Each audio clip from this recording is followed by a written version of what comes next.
Yes, good evening, everyone. Thank you, Christine. It's really completely delighted to be here. When I was thinking about what to focus on for this conversation with Bill, curiously enough, perhaps, Virginia Woolf came to mind. She once said about this whole business of life writing, she said, "I see myself as a fish in a stream, deflected but held in place." It's a good metaphor, I think, for the kind of biographical art in general.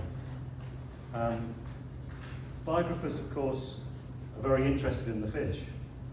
You know, what kind it is, and what are its characteristics, the choices it makes, the direction it travels, how it moves through the world. But they also need to consider the flows and the currents and the obstacles that surround and sometimes deflect that fish. The bigger picture, the stream of life and perhaps sometimes of luck. So I kind of realise now that Beautiful Dreamer is, I'm very pleased to say, finished, and even more pleased to say published. I'm in this fairly unique position, as biographers often are, of being able to look down on the whole stream, from the fish being born in Baltimore in 1951 to us right now here in New York with Bill sat right beside me. And I thought with maybe that kind of overview that I can see some of the decisive moments where the fish and its path changed, where if something hadn't happened or a certain choice been made, that Bill's life might have been very different. And as many of you in the audience will know, Bill's life has been extraordinarily prolific and diverse and many-sided. So I thought maybe one solution for how to grapple with that idea of how do I grapple with the idea of what to cover in this talk and what to discuss this evening, that we could zoom in on some of these, which I would say are no less than life-changing moments. So what I thought I'd do, Bill, is prompt you with some of these moments. He doesn't know he doesn't know I'm going to do this. This hasn't been discussed in advance. See if you agree with some of them, and see where they take us. So to start, I mean, none of us, I guess, would be here if our parents hadn't met in the first place. So the first moment maybe has to be your parents, Bill. Bill Senior and Jane, meeting in a laboratory at Johns Hopkins University in Baltimore in 1946. Maybe you could tell everyone here what you kind of know of that first meeting, and maybe tell us a little bit about your parents. Well, I wasn't there for that, but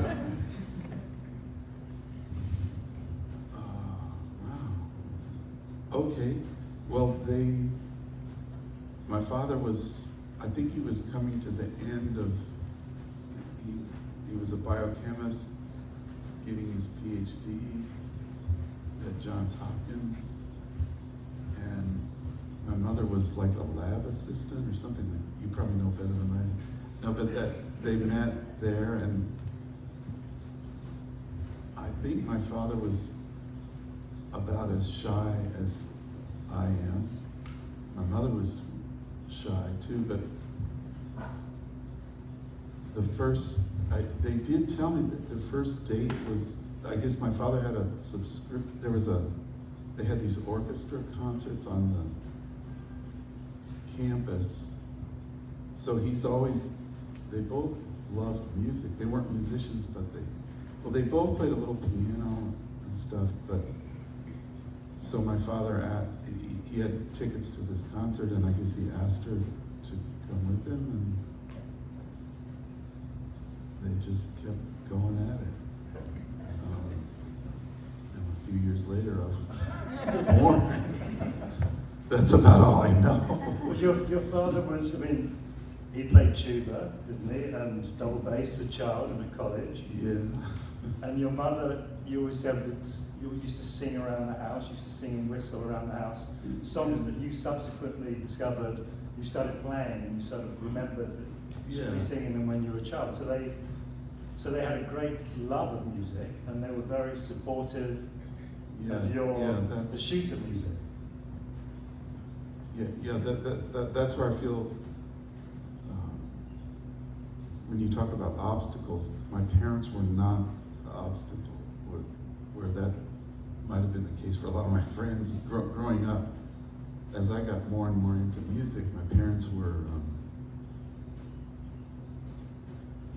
absolutely all for it. So I feel so lucky with that, because that could have never would have happened. If it's fragile too, you're trying to figure out what to do with yourself, and if someone comes along and says, you shouldn't be doing this, it derail the whole thing, or it could for me pretty easily. It could have for me. Yeah. And I mean, just to talk a little bit more about your father, Bill, he was a scientist and educator, as you're saying. He became a very distinguished and much respected professor of biochemistry.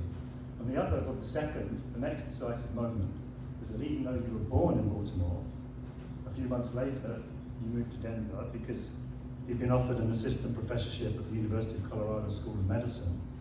And so moving there meant that you grew up in Denver, which, again, would have had a great... You seem to, from the conversations that we had, Denver's always been a very important place for you. It's kind of meant a lot to you, actually, growing up in that city. Do you think that's a fair...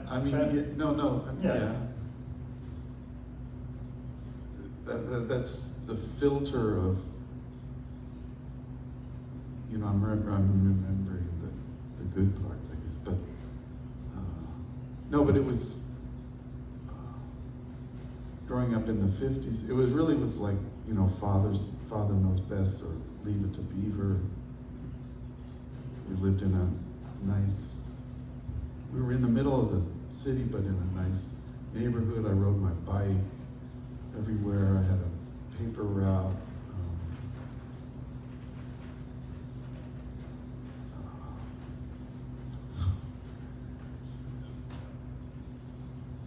These questions. I mean, it's like my brain it's shattering into. I'm just trying to decide which road to take here. Yeah. What should I talk about? I mean, it was thinking back on it, it was like a sort of safe, comfortable way to grow up. But then the woman on the corner, she thought the end of the world was coming, so she killed all her kids and herself. And then, another one of my friends shot his brother, I mean, that was happening too. I got my bike stolen. Oh my God, that was traumatic. I got mugged. Martin Luther King got assassinated. Not in Denver. But I got to see him in Denver. I went to see Martin Luther King. I mean, so much of my optimism comes from growing up during that time. The school I went to was right in the center of Denver, and it was, so there was people from everybody was there, integrated, and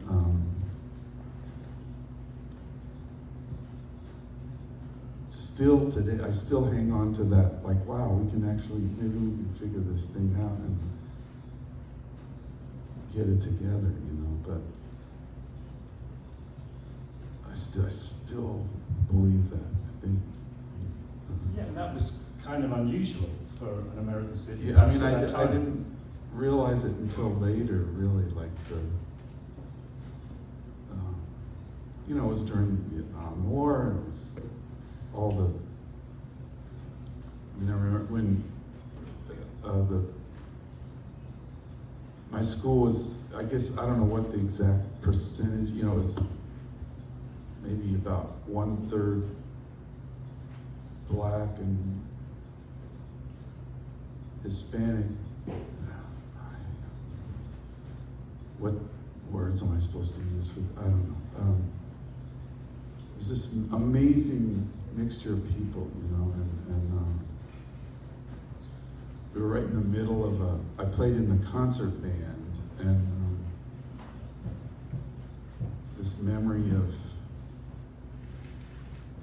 I'm always bragging about this, like some of the guys in the band went on to play in Earth, Wind and Fire, like Philip Bailey played drums in the concert. Starting in middle school, I went to school with Larry Dunn, the keyboard player, and Philip Bailey and Andrew Woolfolk, the saxophone player. We were all in school together and played in bands and stuff. And just remember that we were in the auditorium doing this concert with the band, and then the principal came out and said, you know, Martin Luther King has been shot, and the whole place went ballistic. And, that was a moment when it felt like things changed quite a bit, you know. But I remember sitting up we went up in the band room, and I'm sitting there with Andrew Woolfolk and my other saxophone player friend, and we're just like, what are we gonna do now? You're pushing me into these, oh boy. Yeah, as I did for a number of years, but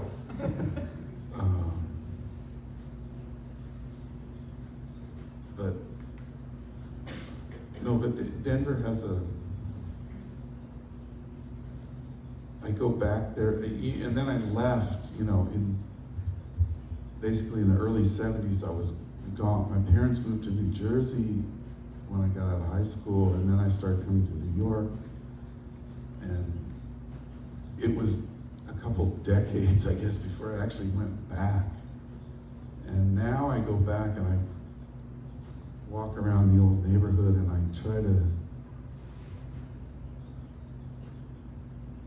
to hold on to that feeling, or those memories of those things that got me going, you know, in the first place, like that. Those moments when you're discovering something or hearing something for the first time and it's blowing your mind. It kind of helps me just wandering around those streets. I'm trying to stay in touch with that feeling. yeah. And just to move to another moment, but a moment that seems very present and vivid with you, because you even mentioned it on stage at the Blue Note on Sunday evening. When you're 12, 1963, and you're, you know, in some ways you're what I imagine a kind of classic American child of the early 60s. You're a serious fan of cartoons and rockets and dinosaurs and monsters and science fiction and outer space.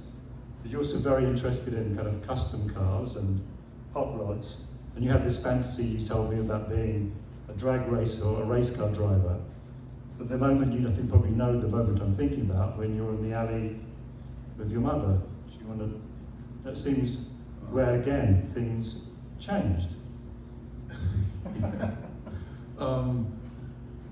Yeah, I was into cars, and I got,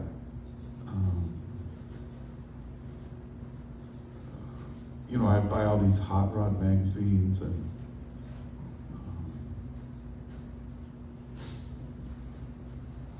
I would mess around with, I didn't really even have, I bought this gas engine, and I took it apart, started, I'd have it you know, took it apart, put it back together, with the fantasy that I was gonna make a go-kart or something. I never got that far, because then guitars started to come into the picture. It all sort of seemed like it was coming from the same place. The hot rods and Fender guitars and all that stuff. So I remember seeing these early surf music album covers with the guys with these really cool looking instruments, and I started getting, and you know, I got a transistor radio. That was just, I would go to sleep listening to that thing and just get more and more fired up about music. And this object, the guitar, was this way into that.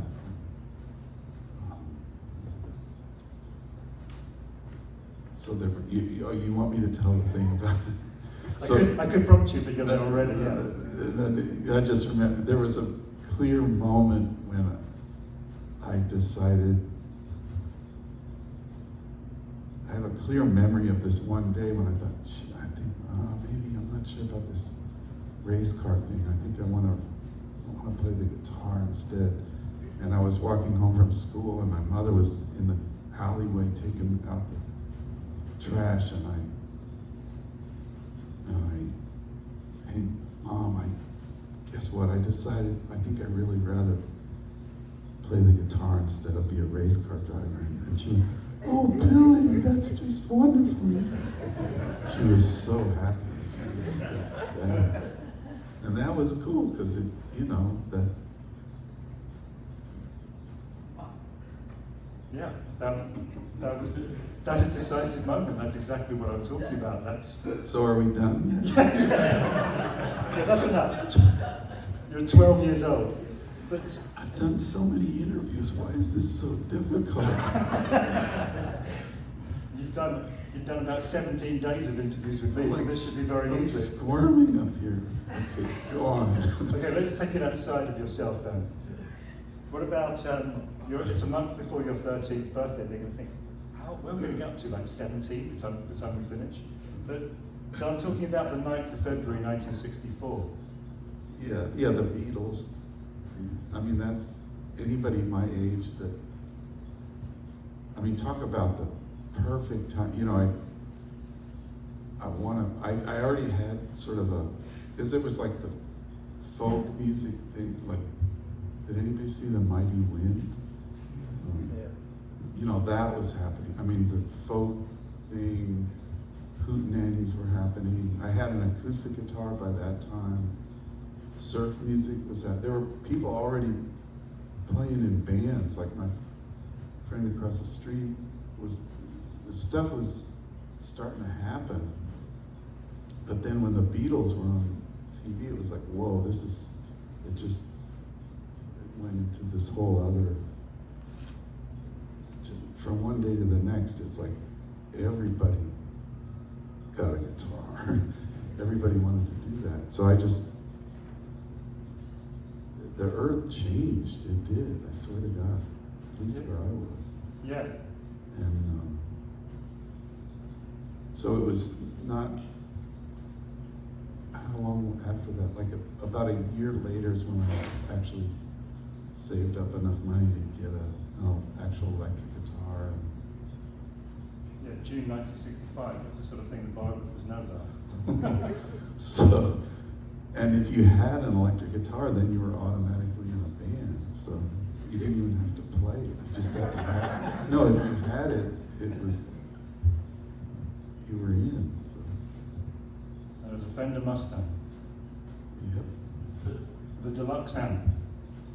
And you can still remember the price, can't you? So the guitar was $215, and I think the amp was $160. Worth a little bit more. And that, as you say, that meant that you had a guitar, meant you could join bands, and I guess that's what you've been doing ever since, playing in bands, playing your guitar in bands. That's it. No, really, that's the whole thing. thing right there. Just my friend down the street got a guitar right at the same time, and the guy in the other direction got a drum set, and then within a couple weeks we were down in someone's basement, actually playing for a party. We knew like 3 songs or something, but we'd play and people were dancing and stuff. So I just kept on doing that. You've talked about, I'm going to say 2 words to you. You've talked about this person many times, Phil, but maybe not to some people in the audience. But your first guitar teacher, Dale Bruning. I mean, you said, I don't know if I'd really be playing now if it wasn't for Dale. I mean, he, not only being your first guitar teacher, but being a very good guitar teacher, and seemed to open up an enormous world to you. Would that be fair to say? Yeah, I mean, so then some more years, if more years go by, I was in 4th grade, I started playing clarinet in a school music program, and I played with like a community concert band, marching band thing. So the clarinet was a lot of this just basic music, learning how to tap my foot, read music. Feel really lucky with that. Just the public school music system was amazing, you know. So I was going along doing that, but and I was practicing every day and pushing all the right buttons and doing everything they told me to do. And then on the side, I was playing the guitar. That, you know, that's what my real passion was. But I didn't read on the guitar. Was this total social thing with my friends. I didn't know what I was hearing it and playing. So a few years go by and I'm getting more and more fired up about it, and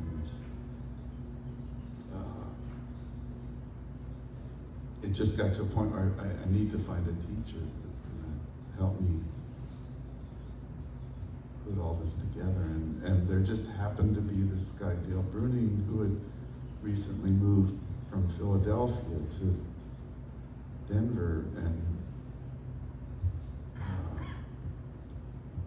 you know, he was like one of the real guys. You know, he knew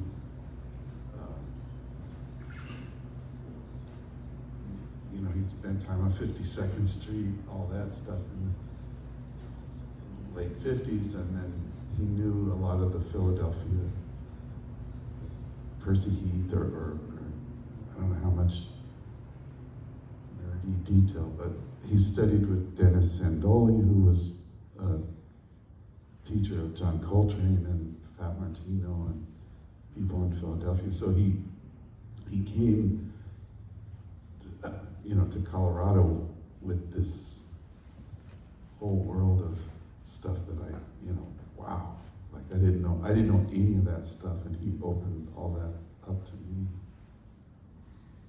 And he's still going at it too. I just did a gig with him a year ago, and I think he's might be 90 now. He's getting up there, but he's still playing. But I guess he, you know, as you say, he was a kind of real musician. He was making a living as a musician. He gave you a kind of a role model that you, and he also believed in you, very crucially. Yeah. And I guess he made you believe that you could actually make some life as a musician. Yeah. And then there's, I mean, what biographers are always looking for is the kind of the stories, the narratives of a life. And there's the time, again, involving Dale Bruning, in the spring of 71, when you're 19, when your parents had already moved to New Jersey. You probably know where I'm going with this story. It's so embarrassing. But I think this is again an absolutely crucial moment, because as you sort of said to me, if he hadn't, we'll come on to what the story is, but if he hadn't said this, so your parents have, you should be telling this, not me, your parents have already moved to New Jersey because your father's been promoted again, and you've gone to the University of Northern Colorado, but you're thinking that you're going to, and you've got a place at Berkeley, but not to study clarinet, your first instrument, a respectable instrument, but don't forget, this is the early 70s, to study guitar. And so your parents, to cue up the story, the decisive moment, your parents fly in from New Jersey to talk to Dale Bruning. Yeah, they just wanted to see if I was, because they kept saying, "Oh, you sure? Is this cool? You know, maybe you should get your teaching degree, or you should have something to fall back on, or whatever." And so they were just asking him if. So we had this meeting down in his studio, his teaching studio. The 4 of us sitting there.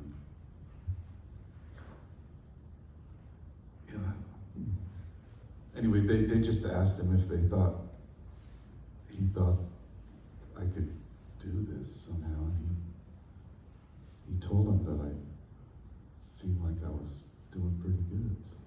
Yeah, because he had that belief in you. I mean, that was a very important moment, because I guess it reassured your parents that even though they had doubts, because, as I say, it was the guitar, and it wasn't like you weren't going to the Eastman, I don't know, whatever it was, but that if he'd have maybe said, no, I don't think he has the talent, or yeah, he is taking a little bit of a risk, then things could have been very different. You might not have gone to Berkeley, or your parents might not have supported you through Berkeley because they would have thought that wasn't the right path to have taken.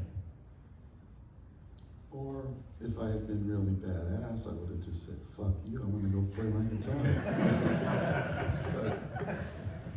but I just was lucky. I had all these people backing me up all the time. But there were moments when that happened so many times when I get so discouraged, and it just seemed to get it together, playing seemed too, I'm never gonna get this right, you know? I still feel that now, but on those moments when I'd be sort of just thinking I couldn't make it, and someone would, just someone who was, Bill, I couldn't believe you're talking, he met another one of my teachers in Greeley, Buddy Baker, who, there was one, I was at this point in college, and I'm like, oh man, I can't, I don't have what it takes, I'm just about ready to give it up. And I'm walking down the hall, and this teacher, Buddy Baker, who was in Greeley, just happened to walk around the corner. He said, "Bill, man, you sound so great. I just wanted to tell you, you know," just right at that moment, he'd like, "Yeah, you really got something going there." That just kept happening all the time. And I know that doesn't happen. I've got plenty of other friends that didn't have that happen to them. Yeah, I guess Johnny Smith, who you studied with, maybe pointing you in the right direction, or having the lessons with Jim Hall. Yeah, I mean, all those, it just, and not just other musicians, but, you know, friends, and lots of friends. There's another decisive moment which I kind of like, Bill, because it seems very everyday in the way that you told it to me. This is when you're back in Denver. You go to Berkeley for a term, it doesn't work out. You end up coming back to Denver in, 72. You're there for a number of years. And it was, you know, we kind of joked about it being the kind of tough of the lost years. But you told me this thing where you were living in this tiny apartment in Denver. You're looking out the window of this tiny apartment. Basically, you were trying to make some kind of living as a musician, that you spent most of your time in that small apartment with your guitar practicing. And you said this to me, again, I'd rather, but just to remind you, you said almost when I'd lost all hope of making a living at it, making a living as a musician, as playing the guitar, or having any kind of success at all, or of anything ever happening, when I decided to make a commitment. It wasn't a commitment to get a record contract or make a bunch of money or anything. It was, I'm going to play this instrument no matter what. This is all I got, and even if I just sit here in this room for the rest of my life doing it, I don't care, that's what I'm going to do. Yep. seems to be an amazing thing, really, that you made that kind of commitment to yourself at a time when you probably didn't have that many prospects. And yeah, but music is good, so I wanted to just keep doing it. Yeah. yeah, okay. It was a kind of a clear, in my own mind, just, okay, I'm gonna just, there's nothing else I wanna do, so I'm just gonna do it. Okay.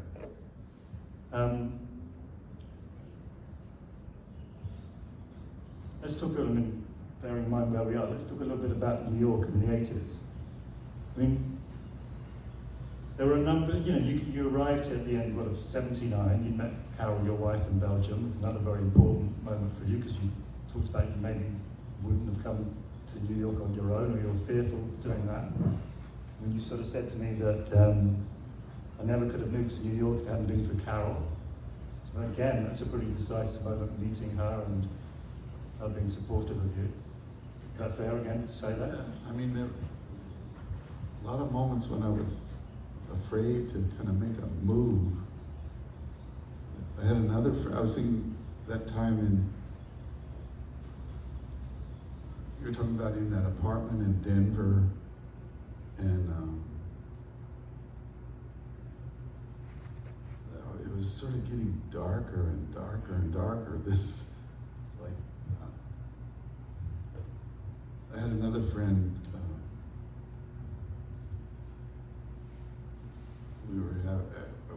we were having a beer or something, and I was whining, complaining, wow, there's nothing happening here. It's such a drag being here in Denver. I'm just sitting in this place, nothing happening.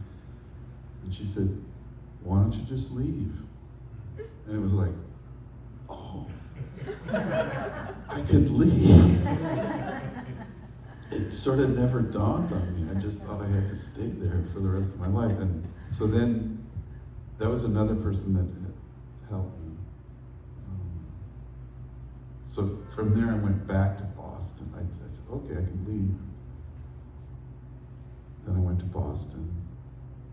But then I knew I gotta go to New York, but it's too scary here. So then I went to Belgium, and I met my wife, Carol, and then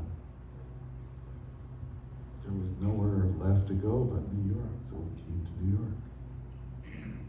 I mean, this is a little unfair to put it back on you, but so you were in New York for most of the 80s, you left it right at the end of the 80s. If you look back on that decade, I mean, I again can prompt you, Bill, but do you see any important moments where things changed for you considerably during just that entire decade? But were there any kind of moments that come to mind? Again, I can prompt you, but I mean, maybe meeting some of the people that are actually in this room tonight.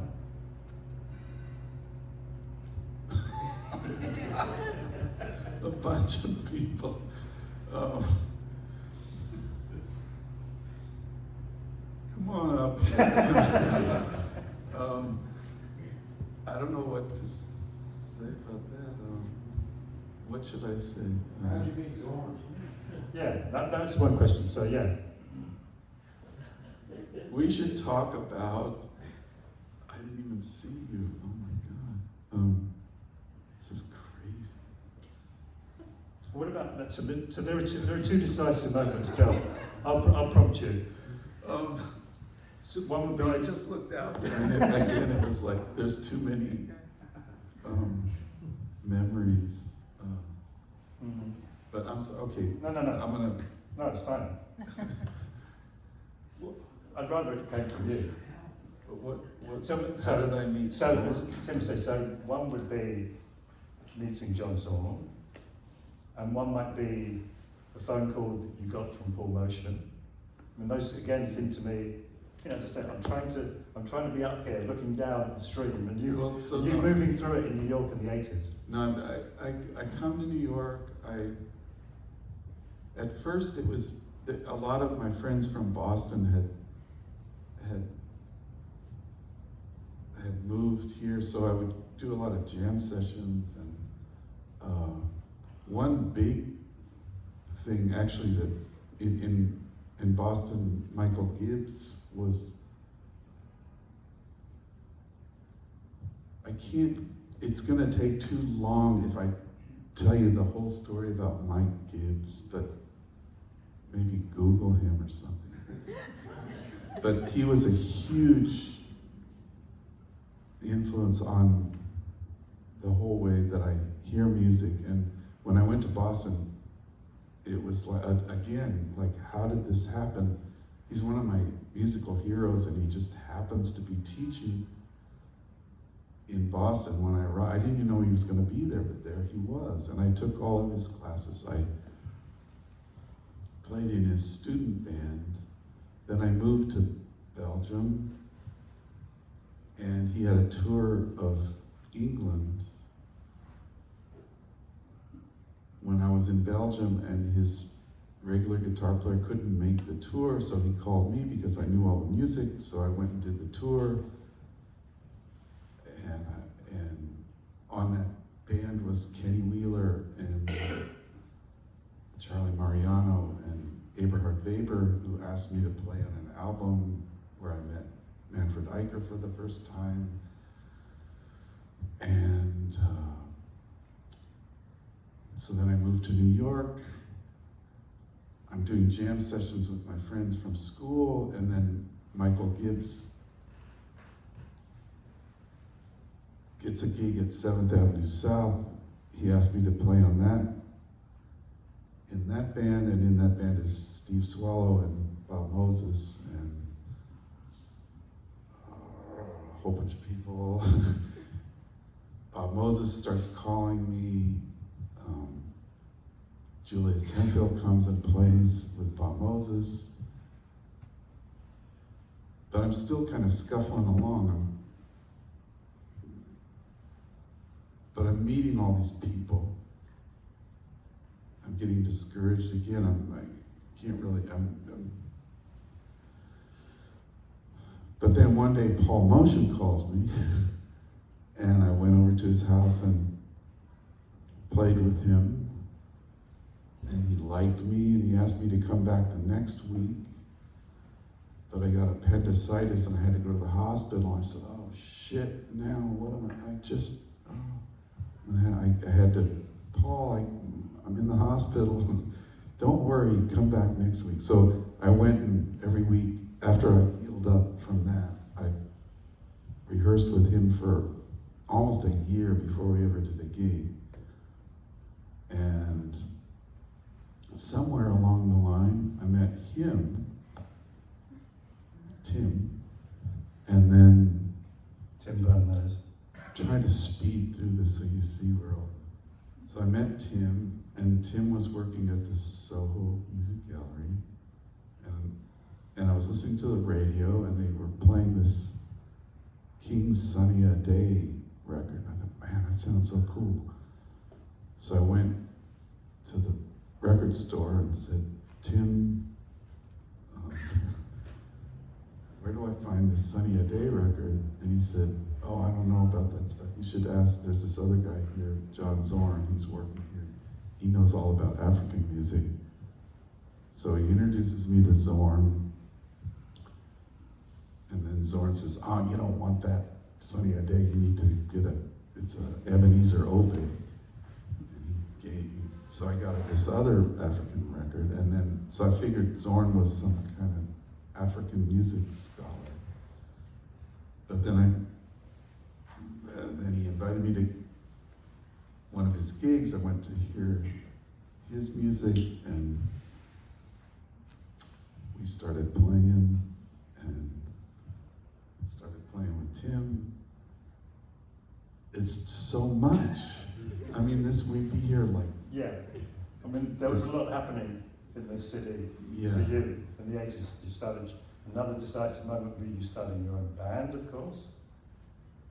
Playing at Vanguard with Jim Hall, and then playing right at the end of that decade with your own band, under your own name.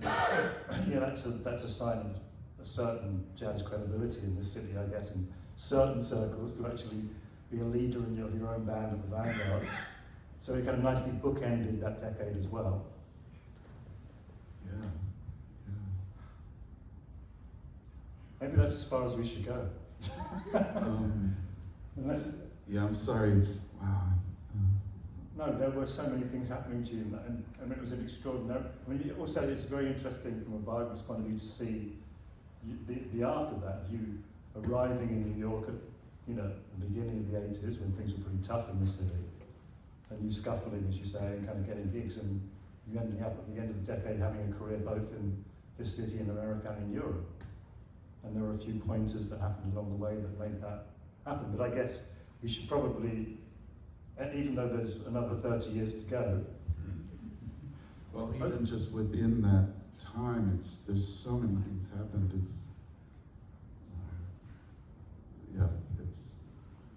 Unless you want to add, is there anything else you wanted to add about that particular decade in New York, and what was something that came? No, it was just a lot of information coming at me fast, and a lot of opportunities, and it was amazing. It was great. Yeah. So I guess if anybody wants to know what happened after that, as authors love to say, buy the book. Because there's another 30 years to go, and there's several more decisive moments.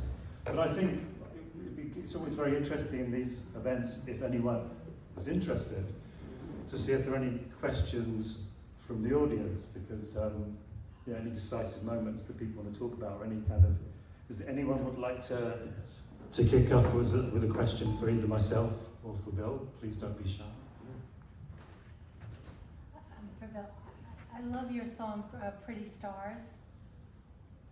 Can you just, how did you write, how did that come about? Oh boy. Sometimes I can't remember what I put the titles on at the end usually. Oh, interesting. Trying to remember what that one is. It's very beautiful. Can you see it? Yeah, no, I can't. Some of them, what happens more and more as I get older, I can't tell if I write things down, but I'm not sure if I'm remembering something or if I'm making it up, and that might be one of the ones. There's a couple, it's happened in the last few years where I thought I wrote this song. I wrote the song, and then someone will say, "Oh yeah, I like your version of Tom Dooley or something," or that happens all. There's so much melodies floating around. I think that might be one of these ones that, but it might have come from, see, he did it too. Like Woody Guthrie would take songs, like Carter family songs, and then he'd put his own words and and then, I'm trying to remember if that's one of those songs that I realized later, oh wait a minute, that's sort of a Carter family song, but it's filtered through something else.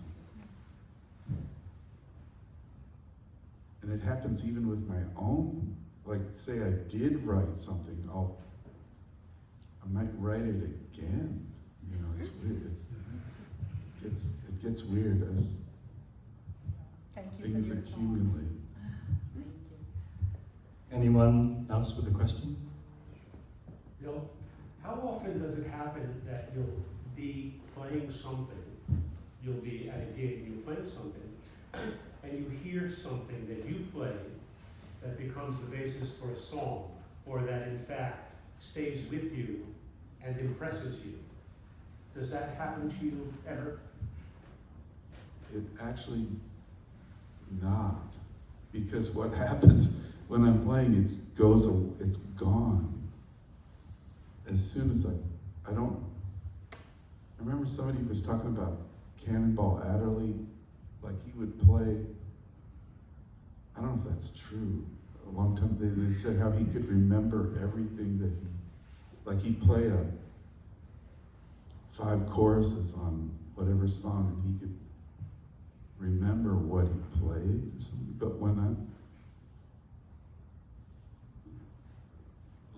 especially with the bands that I'm most of my own groups, when I'm most comfortable, the guys that I play with a lot, we don't make a set list, or we just start playing, and we play songs, and then we get to the end of the gig, and like especially in Europe, you have to fill out these forms about what you make a list of what you played, and by that time I had no idea what we played. I can't remember. Oh yeah, wait, we played. Oh yeah, played Days of Wine and Roses, but then what was that? And I can't remember the order. I can't remember. So like what you're talking about, it doesn't. But then I just thought of one time where I did play something.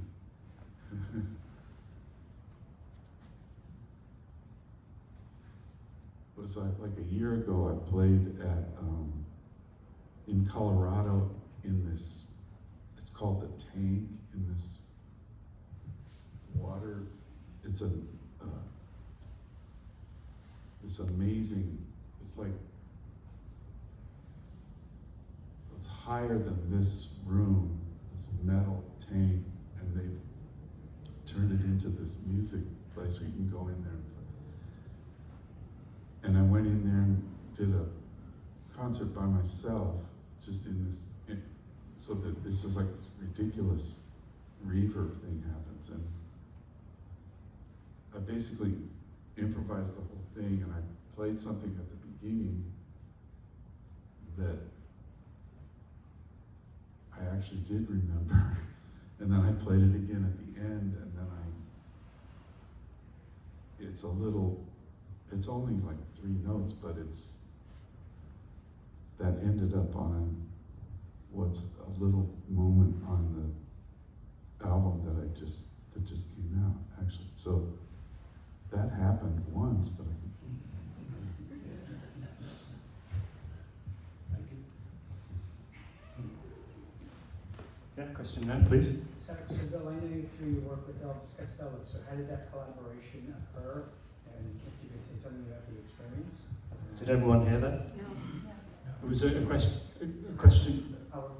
So I know through your work with Elvis Costello, I'm wondering how that collaboration came together and what the experience was like. Well, he asked about Elvis Costello, and that's a huge one for me, because that was also back to the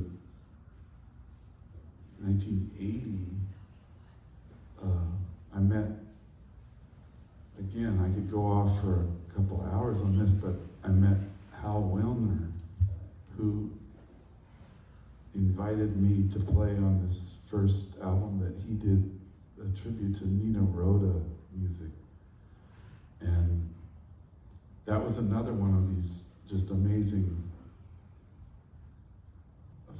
a friend I had met in Boston, D Sharp, a drummer who was playing with Carla Bley's band. We played a lot during that time when I first came to New York, and he gave my name to Hal. This is before I'd really been on, no one knew who I was just here, but just on the recommended, Hal he'd almost finished making this album, and he needed a little, he felt like there was something missing. He needed some texture he needed something to complete the album, and he trusted D Sharp, and D Sharp said, you should call Bill. So that was really the first thing I've ever recorded that has my name on it, So I met Hal, and from that, there's 40 years of can't tell you how many things I've done with him and how that huge. And one of the things was he introduced me one of the dozens and dozens and dozens of relationships that started because of how it was Elvis. So he did some years later, he did a tribute to Charles Mingus. It's called Weird Nightmare. And I was playing on that, and Elvis came to sing one song, and we hit it off. And then he was asked to do this Meltdown. Yeah, Meltdown Festival in London. And just, again, from just doing that one song with Hal, he asked me to come to London and be part of this festival, and was there. We did a duet concert, and I had sent him some music. We ended up writing a song together, and then he asked me to arrange. That was wild too. He had a song, I can't remember the name of the song. He wanted me to arrange it for him for this chamber ensemble. It was like a string quartet and some woodwinds, and so I wrote that out for him. and then he ended up doing that with the whole orchestra, so he tricked me into like, wow, I wrote an orchestra piece. And then he did that album with Burt Bacharach. That was one of the most incredible. He wrote these songs with Burt Bacharach, and he asked me to do an instrumental version of the whole album. So I got in, like, before these songs were really finished, he was in California with Burt Bacharach recording their vocal versions of all these songs they'd written. And at almost exactly the same time, I was in New York recording them with an instrumental group. Without having heard what they did, all I had was these piano scores that Burt, and I got to talk to Burt Bacharach on the phone and everything. That was incredible. Then, because of the way the business worked, it didn't come out. It was supposed to come out at the same time. I thought it would have been so cool if they would have put them out at the same time, but my version didn't come out until like a year later or something. So anyway, just one thing after another kept happening. Another question here, was it? Yeah, please, thank you. Could you talk about how you chose the songs for All We Are Saying? Yeah, that was and so many of these things happen like by accident. That was a John Lennon tribute album, and I always feel uncomfortable, like people think, I'm not taking sides, Paul McCartney, John, I didn't want that to happen, but because that project came about, again, it wasn't, so many things that just sort of fall, it's an opportunity or a challenge will just present itself. And that was, I had a tour set up in Europe with Jenny Scheinman playing violin and Greg Leese playing slide guitar, just the three of us.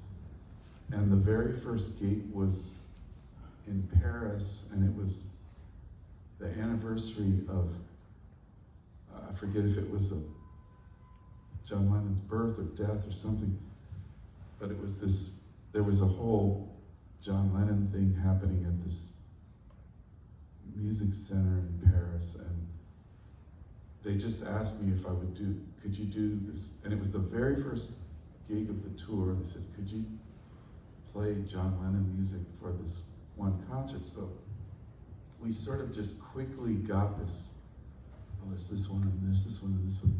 We just gathered a bunch of these John Lennon tunes, and we did that thing in Paris.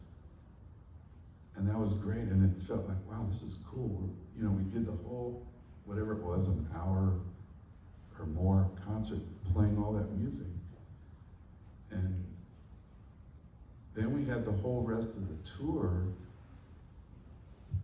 No one knew. That was what was so cool. After that, we went to, I remember going to Berlin, to this club in Berlin, and we were like, let's do this again, without telling the audience, you know. So we start, and it was like, kind of, by the second or third song, the audience started getting it. Wow, I think I recognize these songs. You know? So that's how it. So we ended up doing that tour, and then it just kind of took on a life of its. And then we ended up recording it with adding Kenny Wollesen and Tony Shear, bass and drums to it, like a year later or something. But I always feel bad, like, because I love Paul McCartney too. I hope he doesn't think I. And George. Oh yeah, that was another Hal thing.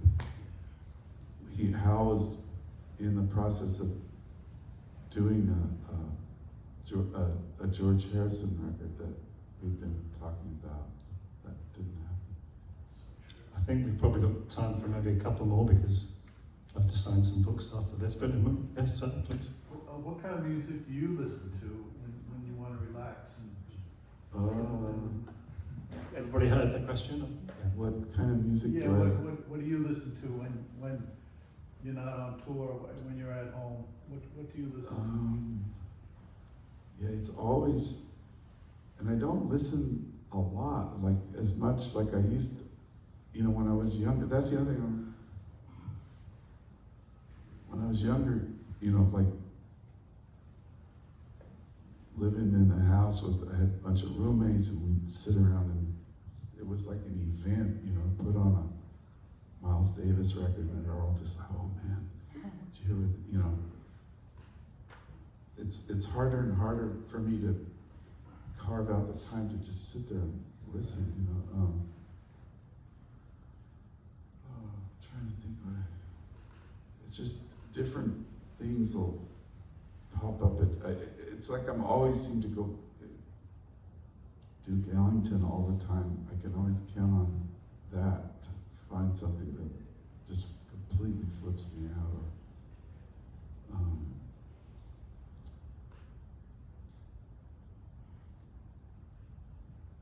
Yeah, Duke Ellington,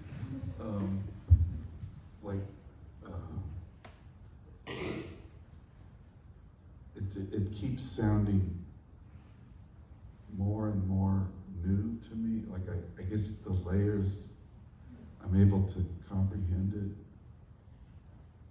slowly as my life goes on, and it just becomes more and more like, oh my God, how did he do what he did, you know? But it's weird how different things at different times have, well, sometimes it'll affect you and sometimes not. Like I'll hear something on the radio, I say, wow, this is the most incredible thing, and then I'll go buy a CD and I get home, what was I thinking? I mean, the time and the place seems to have a huge, I'm trying to think of something that I heard on it. A lot of times I like being surprised by something that I hear on the radio or something. Okay, one more question. Ashley. He's been. Oh, sorry. No. Let's do two more gotta questions. do both. We'll do both. I'm happy to see to No, Ashley, quickly, and then we'll go to you. Come on. So what do you think about the early age swing and contemporary swing? The time period and everything. What do you think about that? I'm sorry that, What do you think about the early age swing, like in 1950, 1960, and right now the contemporary swing? What do you think? Is there any different or the same? like, did you say swing? Swing, yes. Oh. Wow.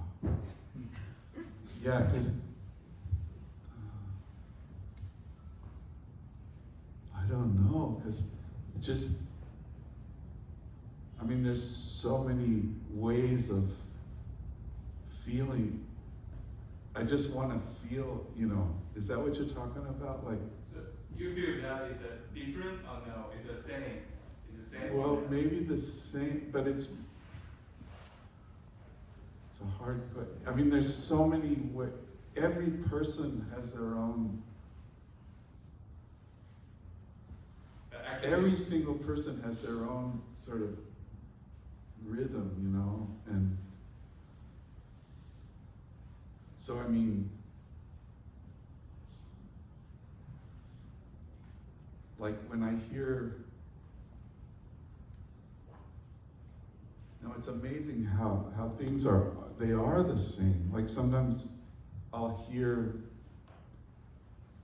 I was talking about Duke Ellington, but then sometimes I'll hear like an old bluegrass record, like Bill Monroe playing a mandolin, and it's like, wait a minute, that sounds like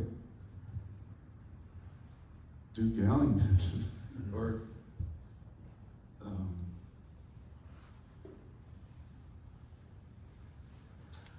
yeah, there's too many.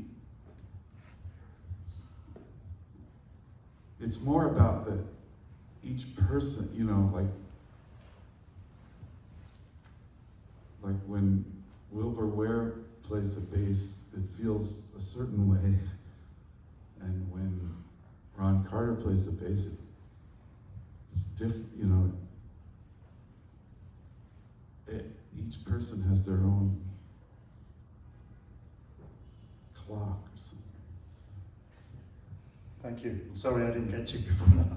Yeah, actually, we'll end with one But final. Ashley, Yeah.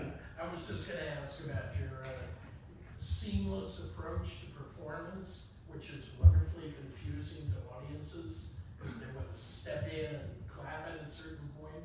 What's the inspiration for that, as to, you know, when you pull it from? When you do that? well, some of it is just not, like when I think you're talking about maybe like I don't like to stop and then wait for people to clap or something. I'm trying to just keep my head in the music. So it seems like when we stop, it's sort of, you have to start over. So a lot of times I'll play a whole set without. Sometimes there's just an obvious, it just stops and but then I'll start talking, and then it'll just takes me, it's better if I stay in the, but it's also, I like to, like I said, sometimes a lot of times I don't plan what, even though we're playing songs, I don't plan what the song is gonna be. And the things that happen that connect, like we'll end a song and then I want to sort of enter into this no man's land where I don't know what's happening, you know, and the next song might find a way of appearing amidst this.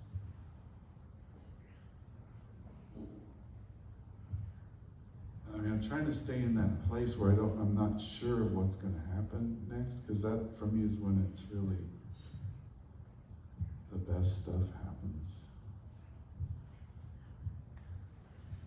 Okay, maybe just leave me.